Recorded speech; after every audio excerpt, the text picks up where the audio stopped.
Bismillahirrahmanirrahim. Assalamu alaikum and good morning to everyone.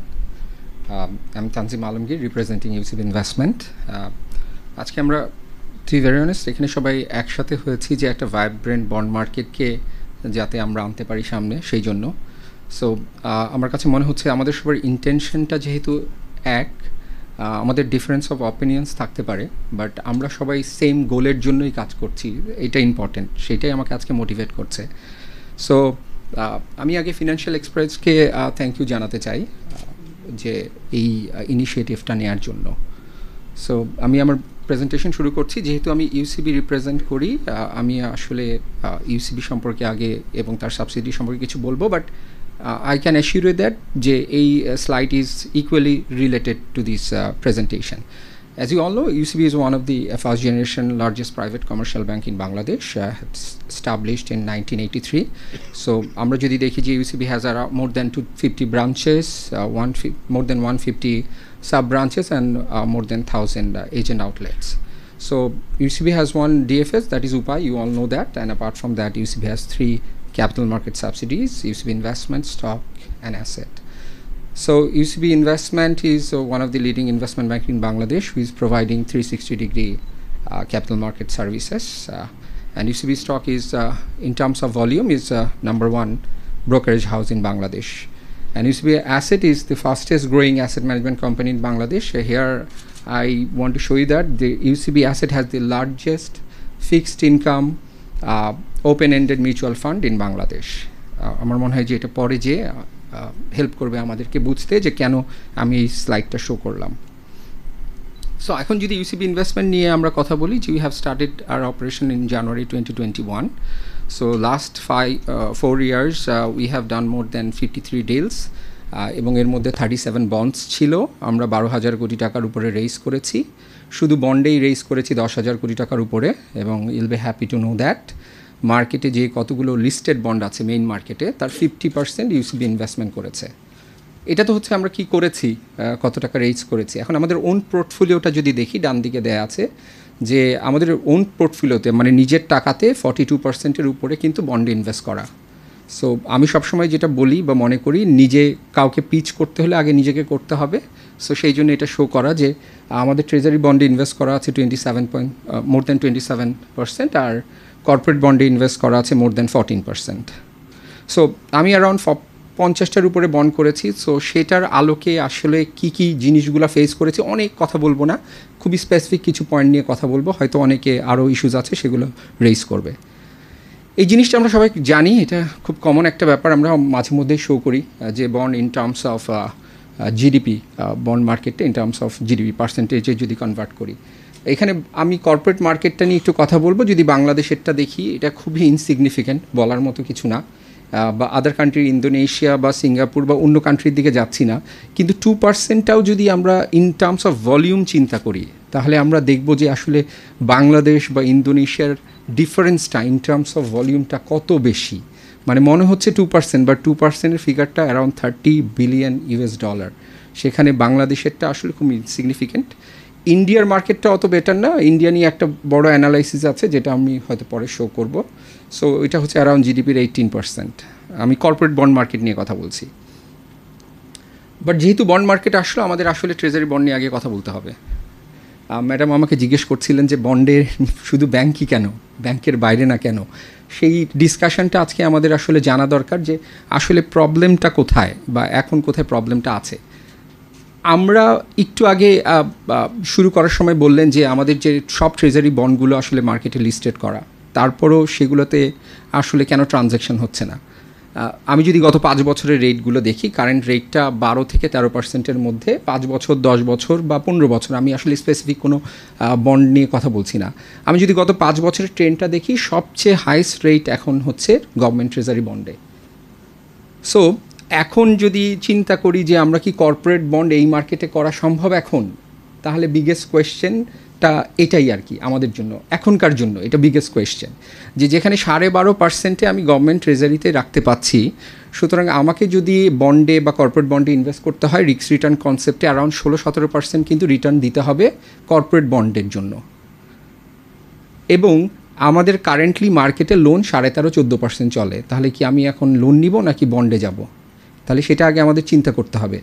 আর আমি যদি ধরি যে 12.5% এত ভালো রেট, এত ভালো ইল্ড, তাহলে ট্রেজারি বন্ডের মধ্যে কেন ট্রানজ্যাকশন নাই? কোয়েশ্চেন কিন্তু দুটা। একটা তো হচ্ছে যে কেন কর্পোরেট বন্ডে যাবে না, এটা একটা কোয়েশ্চেন। আর সেকেন্ড হচ্ছে যে এত ভালো রেট থাকার পরেও, গত 5 বছরের সবচেয়ে ভালো রেট থাকার পরেও কেন ট্রানজ্যাকশন হচ্ছে না? সবই তো লিস্টেড বন্ড, ট্রেজারি বন্ডগুলো তো সবই লিস্টেড। তো সেই জায়গায় আমার কাছে মনে হয়েছে যে একটা লিকুইডিটি প্রবলেম। একজন চিন্তা করছে যে আমি 5 বছরের বন্ডটা নিব, 5 বছর আগে যদি আমার টাকার দরকার হয় আমি এটা কিভাবে ভাঙাবো? এটা একটা বড় ইস্যুজ আমার কাছে মনে হয়েছে। যে এই অ্যাওয়ারনেসটাও আসলে অনেকের মধ্যে নাই। আমাকে অনেক কর্পোরেট হাউস যাদের জন্য কাজ করি তারা এসে বলে যে আচ্ছা আমি ট্রেজারি বন্ড কিনবো কী করে? এটা বিপিআইডি দিয়ে কিনবো, বিওআইডি দিয়ে কিনবো, বাংলাদেশ ব্যাংকের কাছে যাব? আচ্ছা কোন ব্যাংক ভালো হবে ট্রেজারি কেনার জন্য? এটা কি একটু সাজেস্ট করা যায়? সো আমরা অনেককে সাজেস্ট করেছি, অনেক কর্পোরেটকে সাজেস্ট করেছি। সেখানে ইন্ডিভিজুয়াল বা তার নিচের কর্পোরেটগুলোর জন্য আসলে ট্রেজারিতে যাওয়া এবং ওটাতে লিকুইড করাটা আসলে কতটা আসলে সম্ভব? সো এই কোয়েশ্চেনটা রেখে গেলাম। এই কোয়েশ্চেনটাই আসলে বেইজ আজকে আমাদের, যে আমরা আজকে কর্পোরেট বন্ড নিয়ে কথা বলছি, যেখানে ট্রেজারি বন্ডের রেট ইজ অ্যাবভ 12-13%। এখন ম্যাডামের কথায় আসতে হয়, ম্যাডাম আমাকে এই কোয়েশ্চেনটাই করছিলেন, bank or out of bank. So এইটা আমার কাছে মনে হয় যে ম্যাডাম বলছিলেন সাপ্লাই আছে, হ্যাঁ সাপ্লাই আছে। অনেক কর্পোরেট আছে যারা আসে বন্ড করতে চায়, আমরা এখন তাদেরকে ডিসকারেজ করি, সেটা তো বললামই কেন ডিসকারেজ করি। বাট আগে আসি যে আমাদের ইনভেস্টার পুলটাকে কে ইনভেস্ট করবে কর্পোরেট বন্ডগুলোতে? আমরা আজকের দিনে যদি দাঁড়াই, আমাদের এখনও মানুষের কনফিডেন্সটা আছে ফিনান্সিয়াল ইনস্টিটিউশনের উপর। গত 3 বছরে আমি যদি বলি তাহলে লিজিং কোম্পানি তাদের ক্রেডিবিলিটি হারিয়ে ফেলেছে, কারণ তারা ডিজায়ার ডিপোজিটরদেরকে দিতে পারে না। এটা ইটস ওপেন সিক্রেট। আর আজকের দিনে আমি নাম মেনশন করছি না, অনেক ব্যাঙ্কও আছে তাদের ডিজায়ার ডিপোজিটর দিতে পারছেন না। তাহলে bank regulated by Bangladesh bank, তাদের কাছে টাকা রাখলে যেখানে টাকা ফেরত আসে না, সেখানে কি আমি কর্পোরেটদের কাছে টাকা দিয়ে আসবো? সো আমার কাছে মনে হয় যে এখন ব্যাংক না আউট অফ ব্যাংক এটা চিন্তা করতে হবে। মানে ইন্ডিভিজুয়ালরা কি ডিপোজিট না রেখে এখন ব্যাংকে ইনভেস্ট করবে? কর্পোরেটরা যেখানে তারা নিজেরা স্ট্রাগল করছে তারা কি যাবে? সো আমার কাছে স্টিল মনে হয় আমরা হয়তো থিওরিটিক্যালি বলতে পারি যে হ্যাঁ ব্যাংকের বাইরে যাও, বাট প্র্যাকটিক্যালি আসলে এখন পর্যন্ত আমার আস্থার জায়গা ব্যাংকে ডিপোজিট, ব্যাংক বুঝে টুঝে দিক ভাই কোথায় কর্পোরেট বন্ড দিবে। আমি ভাই এই রিস্ক নিজে নিতে পারবো না। সো এটাই আমরা বলেছি যে একটা ইন্ডিভিজুয়াল ইনস্টিটিউশনের জন্য ক্রেডিট অ্যানালাইসিস করে একটা বন্ডে যাওয়া, আর ক্রেডিট অ্যানালাইসিস করে কেন যাওয়া যাবে না এগুলো নিয়ে আলোচনা করছি সামনে, বাট অ্যানালাইসিস করা, অথবা 5 বছরের একটা বন্ড আমি 3 বছরে যেতে চাচ্ছি, তাহলে রেটটা কী হবে এটা ক্যালকুলেশন করা, এটা হয়তো আমাদের জন্য ডিফিকাল্ট। সো ওদের জন্য আসলে কতটা ইজি আমি জানি না। সো আমরা ওই যে বললাম এক্সপিরিয়েন্স থেকে আসলে আমি জিনিসটাকে 3টা ফেজে ভাগ করেছি। আমি এটা নিয়ে একটা লেখাও দিয়েছিলাম, এবং প্রত্যেকটা ফেজের জন্য আমার কাছে মনে হয়, মানে আজকে থেকে যদি শুরু করি, আর ডেফিনেটলি ওই যে কথাটা বললাম যে এই রেটে 12.5 রেটে আর কর্পোরেট বন্ড হবে না, আমরা বেসটাকে ঠিক করি, আগামী 2-3 বছর পর আবার যখন বন্ডটা ট্রেজারি বন্ডটা 8 সাথে চলে আসবে, তারপর আমরা আসলে কর্পোরেট বন্ড নিয়ে কাজ করতে পারবো। এখন হয়তো বেসটাকে ঠিক করতে পারি, রেগুলেশনসগুলোকে ঠিক করে ফেলতে পারি আর কি বাই দ্যাট টাইম। সো 3টা ফেজের সাথে আর বাকি অনেকগুলো ইস্যুস আছে, সেগুলো নিয়ে আলোচনা করব, বাট আগে ফেজ ওয়াইজ যাই, বেশি আলোচনা করব না ফেজ নিয়ে। প্রথমে আমি মনে করি ব্যাংকের এখন অনেক ক্যাপিটাল বন্ড হচ্ছে।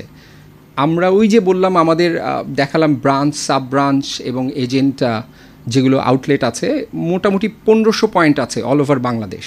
সেটা থ্রুতে কিন্তু আমরা আমাদের নিজেদের ব্যাংকের ক্যাপিটাল বন্ড সেল করছি। সো আমরা কিন্তু কাজ শুরু করে দিয়েছি সেই জায়গায়।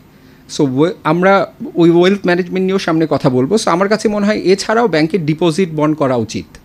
আমি 6 মাসের জন্য একটা ডিপোজিট নিব আর 6 বছরের জন্য সেই টাকাটা লোন দিয়ে দিব, তাহলে তো আমার লিকুইডিটি মিসম্যাচ আছে এখানে। তাহলে ব্যাংকগুলো শুধু ক্যাপিটাল বন্ড না, তাদের ডিপোজিট বন্ডও করা উচিত, যে ঠিক আছে আমি 6 বছরের লোন দিতে হলে আমার 6 বছরের একটা বন্ড থাকতে হবে, তাহলেই আমি শুধু 6 বছরের লোন দিতে পারবো। আমি এখানে বলে রাখা দরকার যে শুধুমাত্র ফার্স্ট ফেজে ব্যাংকের বন্ড বলছি দেখে যে আর কিছু করা যাবে না তা না, কিন্তু আমি মনে করি যে পাবলিকের কনফিডেন্সটা ফেরত আনতে হলে ভালো ব্যাংকের বন্ডে মানুষ ইনভেস্ট করবে, 2-3 বছর পর টাকা ফেরত পাবে এবং ভাববে যে না ঠিক আছে এখন আমি মনে হয় বন্ডে ইনভেস্ট করতে পারি। আমি প্রথমেই এমন বন্ড নিয়ে আসলাম যেটার টাকাই ফেরত আসলো না, তারপরে তো আমি আসলে দ্বিতীয়বার আর বন্ডে ইনভেস্ট করতে চাবো না, আমি হলে চেতাম না আর কি। আমি আসলে আমার পয়েন্ট অফ ভিউ থেকে জিনিসগুলো চিন্তা করি। সেকেন্ড যে ফেজটা হবে সেই ফেজে আমি মনে করি যে আমাদের ভালো ব্যাংক গ্যারেন্টি ব্যাক বন্ড হতে হবে অথবা অ্যাসেট ব্যাক বন্ড হতে হবে, যেখানে আমি ইনশিওর করতে পারবো যে আমার রিপেমেন্টটা আমার ইনভেস্টর পাচ্ছে। আবার বলছি যে এর মানে অন্য কোনো বন্ড হবে না তা না, এগুলোকে হাইলাইট করতে বলছি। এবং প্রথম ফেজ এবং সেকেন্ড ফেজের মধ্যে ডিফারেন্সটা কতদিন হবে এটা আসলে মার্কেট ডিটারমাইন করবে, আমি না। যে আমার ইনভেস্টরের কনফিডেন্স কত তাড়াতাড়ি রিগেইন করা সম্ভব সেটা ইজ ভেরি ইম্পর্ট্যান্ট। আমি আবার বলছি, যেখানে ব্যাংকের ডিপোজিট রেখে টাকা পাওয়া যায় না, সেখানে আমি যদি কারো বন্ডে ইনভেস্ট করতে চাই তাহলে আমাকে সেই সক্ষমতা বা সেই কনফিডেন্সটা ইনভেস্টরের অর্জন করতেই হবে। আর থার্ড ফেজে আমরা মনে করি যে ঠিক আছে, ভালো ভালো কর্পোরেট আসুক, ক্রেডিট এনহ্যান্সমেন্ট ছাড়াই বা কোনো সিকিউরিটি ছাড়াই করুক, বাট এটা আমার মনে হয় যে বাই দ্যাট টাইম ইনভেস্টরের কনফিডেন্সটা বিল্ড হয়ে যাবে যে না ঠিক আছে, এখন আমি তো টাকা ফেরত পাই, আমি তো 7-8 বছর ধরে ব্যাংকের বন্ড বা সিকিউরিটি ব্যাক বন্ডে ইনভেস্ট করেছি, টাকা ফেরত পাচ্ছি, আমি এখন মনে হয় আমি যেতে পারি, এই রকম একটা ভালো কর্পোরেট আছে তার কাছে যেতে পারি। এখানে বলে রাখা ভালো, আমাদের কর্পোরেটরাও কিন্তু এখন সাফার করছে, তারা আসলে বন্ড করতে চায় আমি যেভাবে বললাম, কিন্তু আমরা ভয় পাচ্ছি যে তাদের বন্ড করলে কি টাকাটা আসলে ঠিক টাইমে ফেরত দেওয়া সম্ভব কিনা, কারণ তারা কেউই সিকিউরিটি ব্যাংক বা ব্যাংক গ্যারেন্টি ব্যাংক বন্ড করতে চায় না। তাদের একটা ধারণা হচ্ছে যে ব্যাংকে মর্টগেজ দিয়ে তো টাকা নিয়েছি, এখন এক্সট্রা টাকা নিতে হইলে আমি মার্কেটে যাব উইদাউট এনি সিকিউরিটি। সো আমরা কি সেটা অ্যালাউ করতে পারি কিনা? অ্যাজ এ ইস্যু ম্যানেজার আমি করতে চাই না, আমি আমার ইনভেস্টরকে বিপদে ফেলতে চাই না, কারণ আমি চাই 5 বছর যেই সময়টা যাবে আমি যে ফান্ডটা রেইজ করবো আমার ইনভেস্টর যাতে ফান্ডটা ফেরত পায়।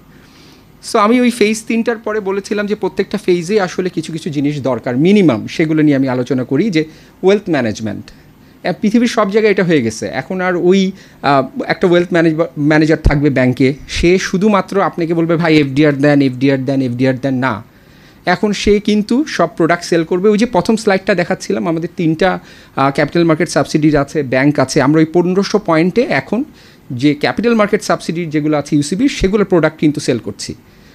সো আমি মিউচুয়াল ফান্ডের কথা বলবো যে ফিক্সড ইনকাম মিউচুয়াল ফান্ডটা কেন ইম্পর্টেন্ট, একটু পরে আমি একটা চার্ট দেখাবো, তার আগে আসলে ওয়ার্ম আপ করে নিচ্ছি আর কি। তো ফিক্সড ইনকাম মিউচুয়াল ফান্ডও কিন্তু আমাদের ইউসিবি অ্যাসেটের ফান্ড আমরা ব্যাংকের ব্রাঞ্চের থ্রুতে 1500 পয়েন্টের থ্রুতে আমরা কিন্তু রেইজ করছি। It is very important for আমাদের bond market or even capital মার্কেটের জন্য ইম্পর্টেন্ট। বাট প্রথমে ওই যে আমরা বললাম যে খুবই কশাস থাকতে চাই, প্রথমে আমরা ইকুইটি মিউচুয়াল ফান্ড নিয়ে যাচ্ছি না, ফিক্সড মিউচুয়াল ফান্ড নিয়ে যাচ্ছি। মানুষকে আগে অ্যাওয়্যার করতে হবে, আগেই একটা শেয়ারের প্রোডাক্টে তাকে ইনভলভ করে যদি সে লস করে তাহলে সেই কনফিডেন্স বিল্ড করা যাবে না। আমার বারবার কনফিডেন্স কথাটা বলছি, সবাই বিরক্ত হতে পারে কিন্তু এটা বলতেই হবে বারবার। রিভ্যাম্প ট্যাক্স ইনসেন্টিভ, আসলে একটা পয়েন্ট থেকে আমাকে চিন্তা করতে হবে যে আমার আসলে আমি অনেকগুলো ট্যাক্স নিয়ে কথা বলছি না। আমরা এখন জিরো কুপন বন্ডে, আগে যেটা ছিল সবাই ট্যাক্স এক্সামশন ছিল জিরো কুপন বন্ডের ক্ষেত্রে, এখন জিরো কুপন বন্ডে ট্যাক্স এক্সামশন পায় কর্পোরেট আর ইন্ডিভিজুয়াল। আমরা ওয়ার্ল্ডের কোথায়ও আসলে কোনো একটা পার্টিকুলার বন্ডে এক্সামশন শুনি নাই, শুনছি যে বন্ডে এক্সামশন হয়, একদম একটা পার্টিকুলার বন্ডে। এতে কি হয় যে আমার কুপন বেয়ারিং বন্ড দরকার, কিন্তু ট্যাক্স এক্সামশন পাওয়ার জন্য আমিও জিরো কুপন বন্ড বানাই দিচ্ছি, মানে যেটা যে প্রোডাক্ট না সেই প্রোডাক্ট কিন্তু জোর করে তৈরি করতে হচ্ছে just because of the tax exemption.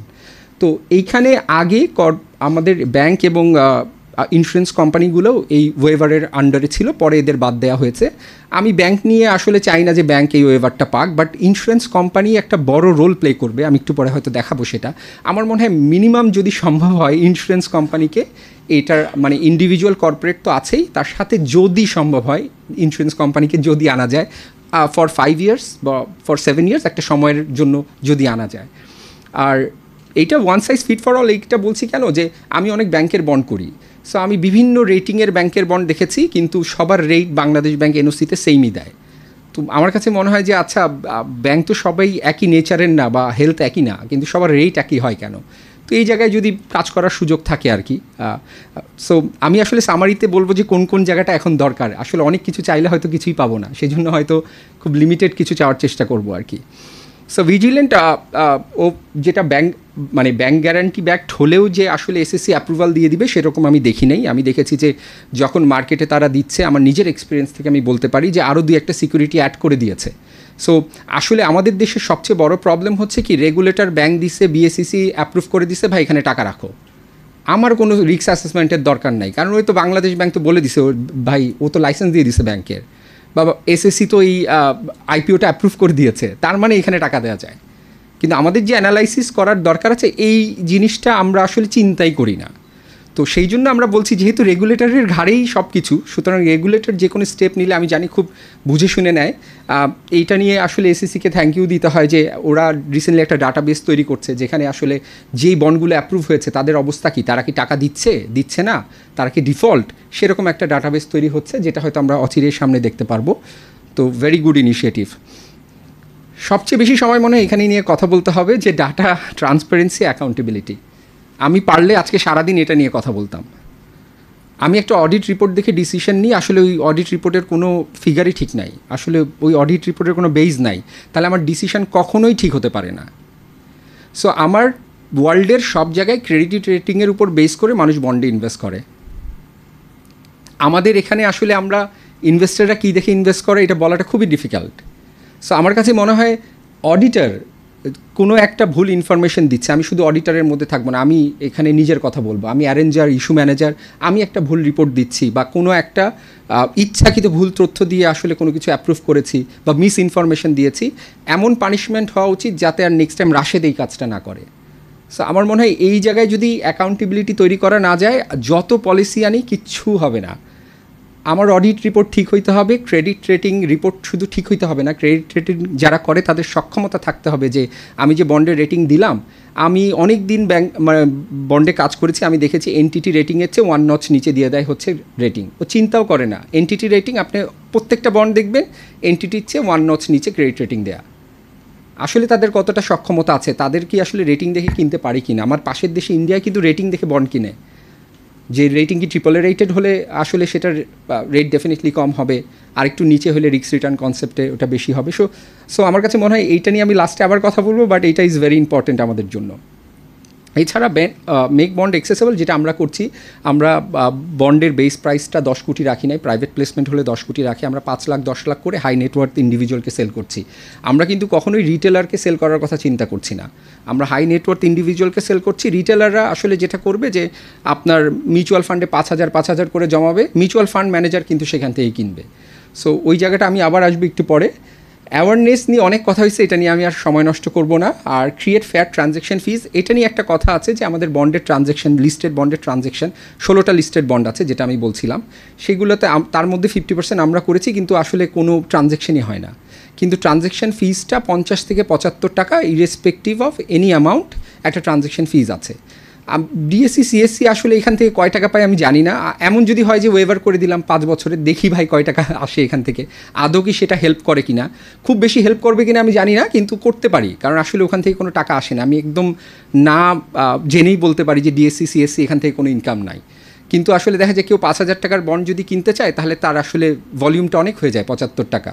So এটা বাদ দিয়ে কি দেখা যায় কিনা যে কিছুদিন বা 2 বছর বাদ দিয়ে দেখার কোনো সুযোগ আছে কিনা। সো গভর্নমেন্ট বন্ডের এক্সপিরিয়েন্সটা মার্কেটের যদি বলি, এখানে একটা জিনিস বলা দরকার যে স্ট্রাকচারটা যেটা করে, আমি অনেক স্ট্রাকচার রিসেন্টলি দেখেছি, এখন যেহেতু 12.5% হচ্ছে ট্রেজারি বন্ডের রেট, এটার সাথে +2 দিয়ে একটা প্রোডাক্ট বানায় ফেলে, কারণ 14.5, কিন্তু 3 বছর পরে এই রেট চলে যাবে 4, 5, 7, তখন কিন্তু ইনভেস্টার ক্ষতিগ্রস্ত হচ্ছে। সো আমি ইনভেস্টারকে কিন্তু একটা প্রপার প্রোডাক্ট দিলাম না, আমি এখন 12.5 দেখে 2% মার্জিন অ্যাড করে 14.5 বানাই দিলাম, কারণ আমি এই বছর ভালো রিটার্ন পাবো, কিন্তু 2 বছর পর ইনভেস্টাররা মাথায় হাত দিবে এবং আর জীবনে এই মার্কেটে আসবে না। তো ইন্ডিয়ায় কিন্তু এটা করে, কিন্তু ইন্ডিয়ায় এই বাংলাদেশের মতো আসলে 4 থেকে আমি দেখছি গত 5 বছরে, আমি যদি ওইটা দেখাই বা আপনাদের যদি মনে থাকে, লোয়েস্ট রেট ছিল 4, হাইয়েস্ট রেট ছিল 13, 4 থেকে 13, 5 বছরে এত ভোলাটাইল কিন্তু ইন্ডিয়ার মার্কেট না, ওরাও ট্রেজারির সাথেই ম্যাচ করে। কিন্তু আমার মনে হয় কোনো যদি ভোলাটাইল প্রোডাক্ট হয় সেটার সাথে আসলে মার্জিন অ্যাড করে কোনো প্রোডাক্ট করা উচিত না। আমি রেগুলেটরদেরকে আসলে বলবো যে অনেক সময় অনেকে এইটাকে নিয়ে আসে, কিন্তু আমরা ফিউচার 5 বছরে আসলে রেটটা কীরকম হতে পারে এটা দেখার যদি সুযোগ থাকে ওটা একটু দেখা উচিত আমার কাছে মনে হয়। ফান্ড রেইজ করতে, এটা আশুগঞ্জের একটা বন্ড ছিল, লিস্টেড বন্ড, এটা 600 কোটি টাকা ছিল। ফান্ড রেইজ করাটা ডেফিনেটলি ইজি ছিল না, আন্ডারস্ট্যান্ডেবলি অনেক কাজ করতে হয়েছে, 3বার লিস্টিং পোর্শনের জন্য 3বার এক্সট্রা সময় বাড়ায় নিতে হয়েছে। বাট গুড পার্ট হচ্ছে যে এটা খুব সুন্দরভাবে রিপেমেন্ট করছে। So it's a success story for the market. So আমার মনে হয় ভালো ভালো কর্পোরেট ভালো ভালো গভর্নমেন্ট ইনস্টিটিউশনরা কিন্তু বন্ড করতে পারে মার্কেটে এক্সিস্টিং, কিন্তু নতুন কোনো প্রজেক্টের জন্য বন্ড করতে মানা করব, বিকজ আমাদের প্রজেক্টগুলো কোনোটাই টাইম বাউন্ড না এবং কস্ট বাউন্ড না। সুতরাং এই 500 কোটি টাকার একটা প্রজেক্ট, একটা ফ্লাইওভার বানায় ফেললাম, দেখা যাবে যে রিপেমেন্ট 5 বছর তো দূরের কথা, তারপরে বলবে আরও 500 কোটি টাকা দাও। সো আমার মনে এক্সিস্টিং প্রজেক্ট ইজ ফাইন, নতুন কোনো প্রজেক্টে না যাওয়াটা সাজেস্ট করব।